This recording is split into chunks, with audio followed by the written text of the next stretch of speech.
What is up, you guys? So I am back, and in this video I'm going to be going over AMD and whether or not I think it's overvalued, undervalued, or fairly valued based off of the rough calculations I just did.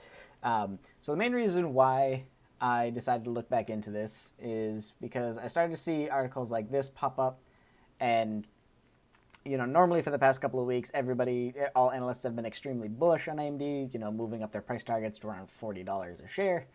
And, a couple of analysts are now coming out of the woodwork and saying that, oh, okay, AMD is irrationally overpriced. There's no way that it can live up to these expectations, yada, yada, yada. And so this just kind of piqued my interest again and made me relook at to what actually is going on with AMD and kind of where I think it does stand from where it did, say, a year ago, and kind of my opinion on the matter. If you guys, have been following me, obviously I did sell out of AMD not too long ago. I thought it hit my price point for where I saw it, gaining value from all the opportunity of Intel messing up. And I sold out of it, but, as you all pointed out, the stock is continuing to climb. And I am in no way, shape, or form a bear on AMD. And I do love the company and do plan on buying it if it comes back to a lower level. But I just kind of wanted to, show you guys why, off of my rough calculations, I still just don't get where the stock price is today. But, you guys can, I'm going to go through these. These are just quick calculations. It's kind of the first time I've ever used this method of valuing a stock because I directly compared it to, pretty much Intel, and because I feel like they have kind of a duopoly going on, so I think you can use unique ways to value one another, especially the smaller one. So I'm just going to go through that, and you guys, feel free to rip me apart in the comments, give me any feedback and how you think I can rechange this valuation.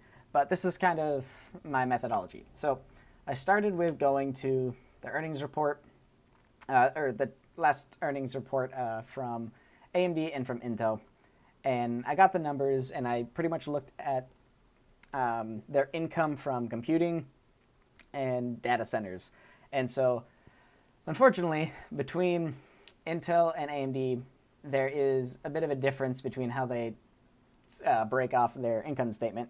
And so Intel very nicely breaks off client computing, which would be like the desktop side, the individual devices, and the data center, which is, server-based, everything that, hear buzzwords with AI and cloud, that kind of group.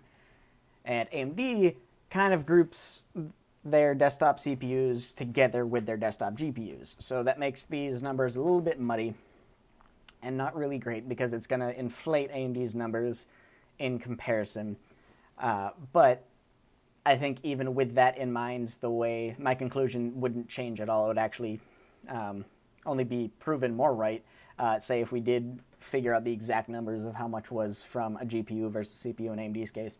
So all I did is I looked at them from the June to the July 6-month period, year over year, and just saw, how much did the companies grow. And that's mainly because after this earnings report is right around when AMD started to really take off. And based off of its growth, everybody just thought it was taking away massive share from Intel. Now people are saying that it has the ability to take up to 30% of the desktop space, which would increase, its market share of the CPU space from about 15% to about 30%, and bringing Intel down from 85%, to about 70%. So based off these numbers, I kind of did this quick analysis. So I threw it all on Excel, and I walked through, okay, the revenue that Intel's generated and the income Intel's generated versus AMD on these two main components. And when you look at them year over year, Intel was down in the two periods. Or I'm sorry, Intel was up but down in comparison to AMD. So Intel was only up a measly 2%, but income was up almost 10%, which is pretty nice. Now, AMD, on the other hand, was up 78% year over year between their CPU and their GPU sales, which was great. AMD had an amazing year this year. And I couldn't really calculate the percent difference because they were actually trading at a loss, or they were gaining a loss a year prior to, because this past year was the first year they were profitable in a very long time.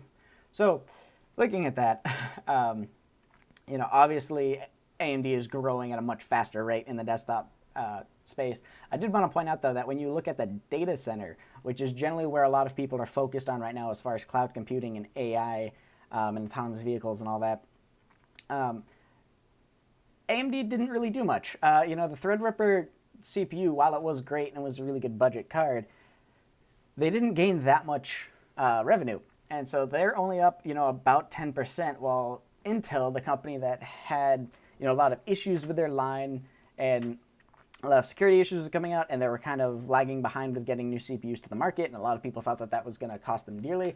They were up about 25% year over year, and their income was up 70% year over year. So they're definitely becoming more cost effective. And generally is because they didn't have to, revamp their entire CPU line.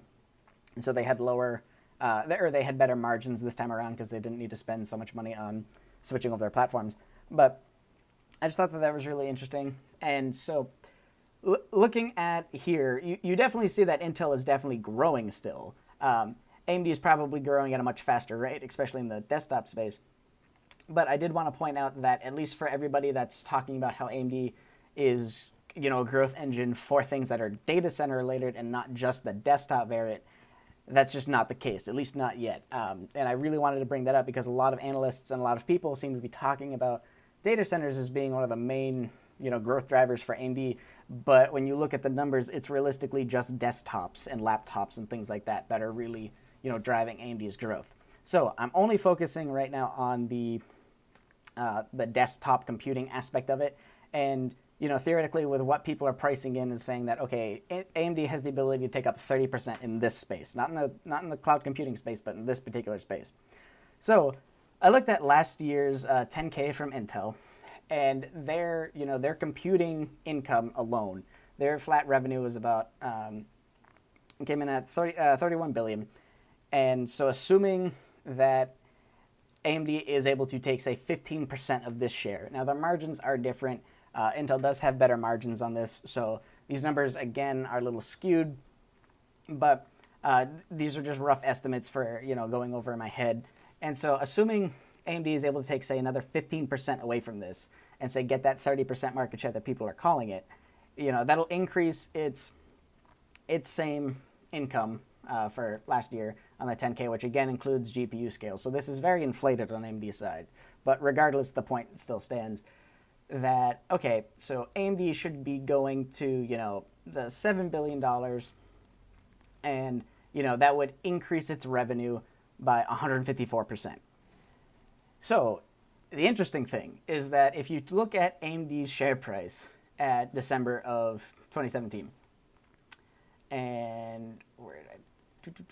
So if you just go to AMD stock and you want to pull up from December 28th to current, we are actually over 200% as far as what is appreciated. So people believe that this stock is worth 2 times as much as it was when these numbers were in place. So looking at the roughly 50% or roughly the the $5 billion or $4 to $5 billion that people are pricing in, AMD at a premium currently, trading for about a $32 billion market cap, would have to be compensated from the GPU space. And so in order to take that GPU space, in order to take that extra $4 billion, they would have to take that, directly from the other duopoly that they're in, and that's directly out of NVIDIA. And in order to do that, AMD would need to take, almost 80% of NVIDIA's GPU income. So this was based off of NVIDIA's 10K from last year, where their GPU income was $5.8 billion. And AMD, a significantly smaller company with, in my opinion, inferior products, would have to take the majority of their market share in the GPU space to validate its current stock valuation, based off of the growth it's taking. Now, I understand if people are planning out, if this trend continues over time, yes, AMD could continue to grow and it can even take possibly more share from Intel than 30%.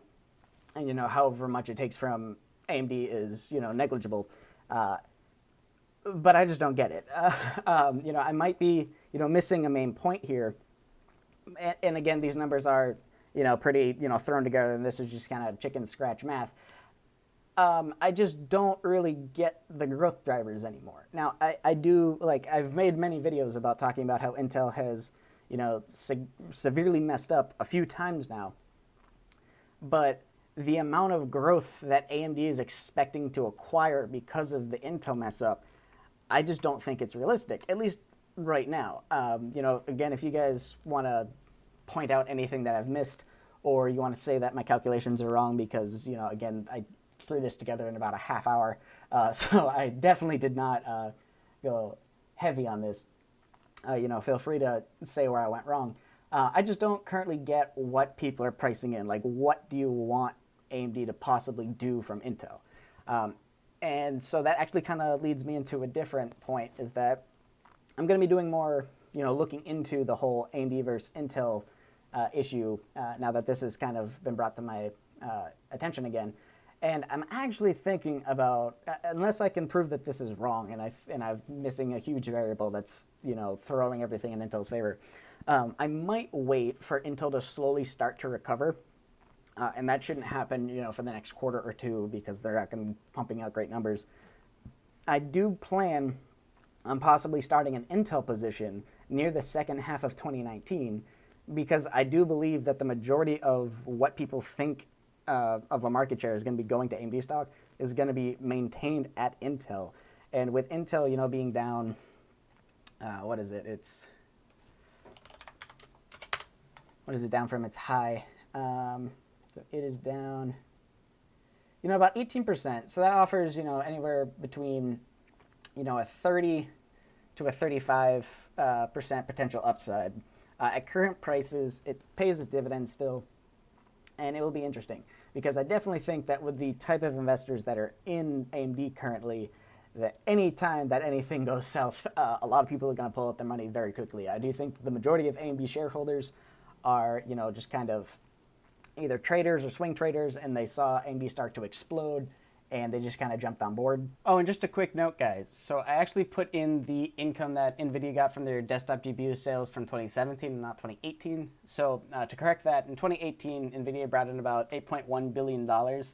So again, in order to take that $4 billion away from that GPU space, and again, that number is kind of skewed because it's going off as if none of the income that I've already recorded is from the GPU space.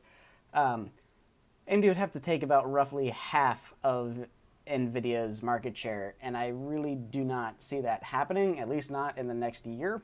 Maybe eventually, sure. Like NVIDIA's new cards recently were kind of overpriced, and they didn't offer that much of a performance boost. Generally, most of the times that companies come out with newer technologies, that's kind of the case. But I just really don't believe that AMD deserves that amount of market share gain, at least anytime soon. So just want to point that out. Hope you guys liked this video. Make sure to point out anything that you think I've missed, or any thoughts you have, or any questions down in the comments below. Let me know if you guys are still holding on to AMD, and like why it is that you think that AMD deserves the valuation it's going at right now, or even deserves a higher premium than it is. Or hey, did you guys sell out of AMD too, and you just think it's overvalued? I really like the back and forth that we have down in the comments. So feel free to just say whatever to me. Hope you guys liked it, and I'll catch you in the next video. Peace.